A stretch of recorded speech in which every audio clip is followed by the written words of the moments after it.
یہ ایک کافر تھا، وہ کہتے ہیں بڑا زور آور تھا، تو وہ یہ گائے کی کھال بچھا کر کے اس کے اوپر کھڑا ہو جاتا اور لوگوں کہتا کہ اس کو اگر ہمت ہے تو میرے نیچے سے کھینچ کے دکھاؤ، میں نے دبا دیا اس کو۔ وہ ہمارے ہاں ہوتا نا، یہ میرا بازو پکڑو اور چھڑا کے دکھاؤ، یا میں بازو پکڑتا ہوں تو چھڑا کے دکھاؤ۔ تو اس زمانے میں وہ کھال بچھاتا اور اس کے اوپر کھڑا ہو جاتا اور کہتا کہ کھینچو، اور 10 آدمی اس کھال کو کھینچتے، لیکن وہ کھال کھینچی نہ جاتی۔ ان لوگوں کے زور سے کھال ٹوٹتی رہتی، حتیٰ کہ جو اس کے پاؤں تلے دبی ہوئی جگہ تھی وہ رہ جاتی، باقی لوگ توڑ دیتے، اتنا زور آور تھا۔ تو یہ اس کی کہانی ہے، لیکن یہ بتائی گئی ہے سب لوگوں کی، جس کو اقتدار ملے، زور ملے، زر ملے اور کوئی منصب مل جائے تو پھر کہتا ہے بس ہم چوما دیگرے نیست، ہمارے جیسا کوئی زمانے میں ہے ہی نہیں۔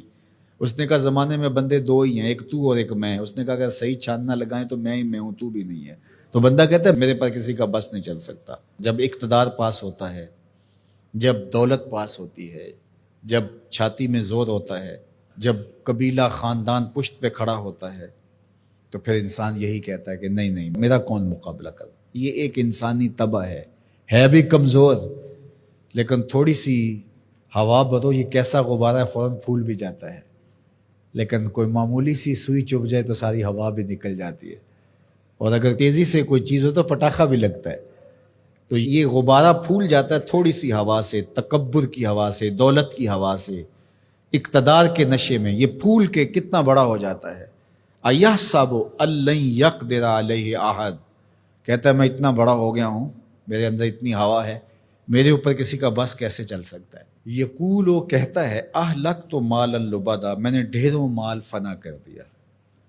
جب وہ مال نمائش میں خرچ کرتا ہے تو پھر اس کی تصویریں بھی جاری کرتا ہے، پھر لوگوں کو بتاتا بھی ہے، دیکھو میں نے یہ گھر کا گیٹ لگایا تو کس کے کتنے پیسے لگ گئے، شادی پہ میں نے اتنے کی آتش بازی کر دی۔ پہلے تو کہتا ہے میرا کوئی بگاڑ نہیں سکتا، میں طاقتور ہوں، میں بڑے بڑے ڈاکٹروں سے علاج کروا سکتا ہوں، کوئی مجھے تکلیف نہیں پہنچا سکتا، میرے اثر و رسوخ بہت سارے ہیں، کچہریاں میں خرید لیتا ہوں، تھانے میں خرید لیتا ہوں، کیسے ہو سکتا ہے، میں طاقتور ہوں، میرا اثر و رسوخ بہت ہے۔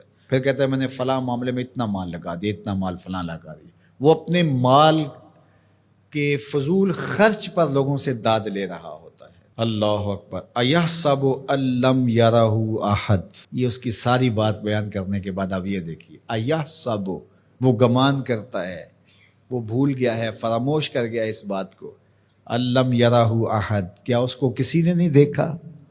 یہ اللے تللے فضول خرچیاں، یہ مال کو یوں اڑانا اور نمائش کرنا، میں نے دیکھا ہے یہ مذہب والے لوگوں میں بھی ہے کہ آپ جامعہ کے لیے فنڈ مانگیں تو آپ کو نہیں دیں گے، اور ایک بے عمل ناتخواں ہوگا تو اس کے اوپر ایسے پیسے پھینک رہے ہوں گے، کیونکہ یہاں تو چپکے سے آپ نے داخل ہو کے پیسے دیے، رسید لی اور چلے گئے، لیکن وہاں تو ویڈیو بھی بن رہی ہے، تو وہاں پھر انسان ایسے اڑاتا ہے خوش دلی کے ساتھ۔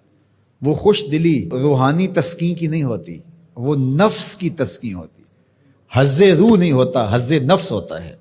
اگر اسلام کی روح اور قرآن کا مطالعہ ہماری زندگی میں آ جائے اور قرآن جو بتاتا ہے وہ ہم سمجھ جائیں تو زندگی نور نلا نور ہو جائے، ہم پھر اللہ کی مخلوق کے لیے نرم دل ہو جائیں۔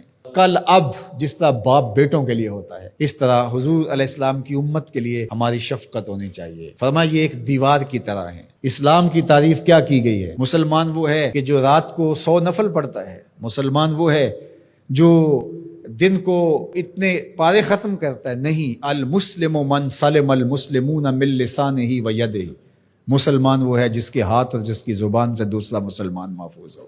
تو کیا ہمارے ہاتھ سے، ہماری زبان سے دوسرے مسلمان محفوظ ہیں؟ آج ہم دوسروں پر کیچڑ اچھالنا اپنی ذمہ داری سمجھتے ہیں۔ آج کا سوشل میڈیا بھرا ہوا ہے دوسروں کے عیوب کو اچھالنے کے لیے۔